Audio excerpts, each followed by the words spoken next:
Hey guys, și bine v-am regăsit la un nou vlog. Astăzi o să facem un vlog, Astăzi o să facem un vlog în care vom face haul mall.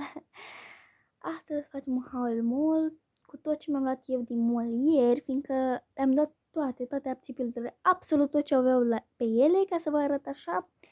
Și o să vă arăt și cât au fost prețul. Așa, eu am luat din Sinsei, Pepco, Cărturești și astea, am uitat când se spune, Avon. Ok, eu aici mi-am pus toate astea prin pat, ca să vedeți. Mi le-am pus pe toate prin pat pe aici să vă arăt. Și acum vreau să pun Cărturești la Cărturești, Pepco la toate astea. În fine, deci, acum vreau să încep cu Pepco. Fiindcă Pepco m-a atras și am luat mai multe de la Pepco. Pepco a fost singurul care îmi lua cel mai multe. Deci haideți să începem cu Pepco. Din primul rând am luat acest săculeț micuț cu mărgeluțe. Ok? A fost acest săculeț mic. Ăsta a fost în jur de vreo 5 lei 50. Cu tot cu mărgele. Ok, după mi-am luat acest moțuleț de păr. Moțuleț. Așa mare. Ăsta a fost 8 lei. După, aceste două de-astea, asta este de la alea argintii pentru femei mai mari, cum s-ar zice așa. Ăsta a fost 3 lei și asta 2 lei. Ok. Și asta îmi place mai mult, să știți, fiindcă pot să-mi prind foarte bine părul cu ea și asta o să fac acum. Mi-l rătesc puțin la spate. Am prins-o și gata. Vă provoc și pe voi să o luați, uitați-o. Ok. Bine. Lasă acolo. După din Pepco am mai luat acest ăsta, cum să zice, un ceas ca să-mi sune alarma dimineața, fiindcă eu trebuie să pun 2 ceasuri să sune, fiindcă altfel nu mă trezesc. Unul telefonul, al doilea ăsta. Încă n-am pus baterie, îl aștept pe tatăl meu să vină ca să poată să pună baterie. Ok. Al doilea lucru a fost acesta. Asta am uitat să vă spun. 18 lei. Ăsta. Un penar foarte spațios. Așa, așa, așa, stai, așa, așa. A fost ăsta 20 de lei, nu, 21 de lei. După, aproape penultimul lucru, această cordelușă pentru o zeiță, care a fost asta 4 lei sau 5 lei. După altă cordelușă, care asta a fost 2 lei 50. Și ultimul lucru, acest ghiozdan care a fost 38 de lei. Este foarte spațios. Are și aici un buzunar. Ok, și mie mi-au plăcut mai mult urechiușile astea. Ok, acum haideți să începem cu Sinsei. Din Sinsei mi-am luat asta, un remel care este așa gros.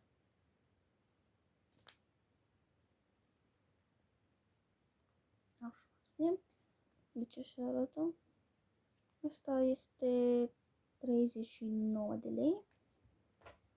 Al doilea, asta este așa și este mai subțire, care a fost 28 de lei.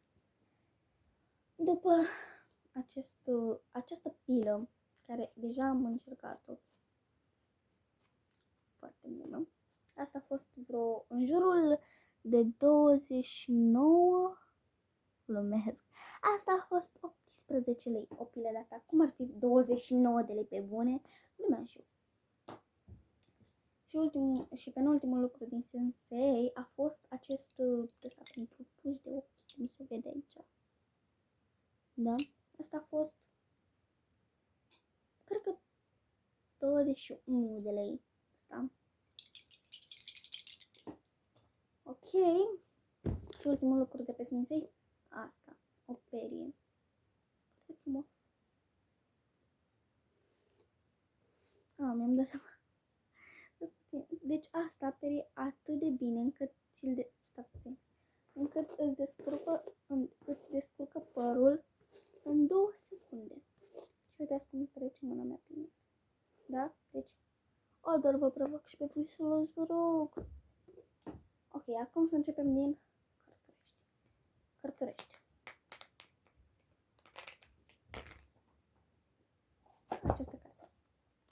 Această carte o ador. Am citit-o deja. Să mă uit câte pagini are. 404. Deci această carte are 404 pagini. Dar sunt mai micuțe așa. Știți? Asta a fost vreo 41 de lei. Și încă o carte, care asta acum am început să o citesc. Mi-am făcut și eu un semn de carte. Dați puțin să vi le arăt. Țin la capitolul 4 și așa este o sumă. Ok? Cărți de citit, book și am făcut acolo 3 trandafiri. Asta a fost tot 40, nu, asta a fost 45 de lei, știu așa. Foarte frumoasă din, este cartea lui Arthur. Și asta de Arabel, în fine, e mai greu cu mine la engleză. Ok, asta a fost din Cărturești și ultimul lucru este de la Avon, care din Avon mi-am cumpărat un parfum de 58 de lei. Eu am dat, deci eu nu suport, ca să știți de acum, nu suport să am parfumul, bine, primesc parfumul eu capac, doar că nu suport să stau mereu cu capac pe el.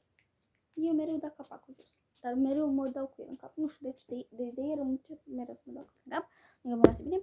Și ultimul lucru din Avon este această, cum să zic eu, cremă. Cât de greu de apăsat pe ea. E plină. Este cu raspberry and cassis. Este foarte frumoasă. Și am mai testat-o și este cu sclipici. Da? Asta a fost vreo 22 sau 23 de lei. Cât de greu de apăsat pe ea. Ok, deci ca să vă arăt și culoarea. Oh my god, oh my god, oh my god, oh my god, oh my god, ca să vă arăt și bun. Uitați ce am făcut aici. Nu chiar eu, deci cam acesta a fost vlogul. Dacă v-a plăcut acest vlog, dați like, subscribe și de data asta am fost eu, Maria. Și nu uitați că sâmbătă mereu o să fac un vlog. Deci da, cum din nou, eu am fost Maria și pe data viitoare, pa!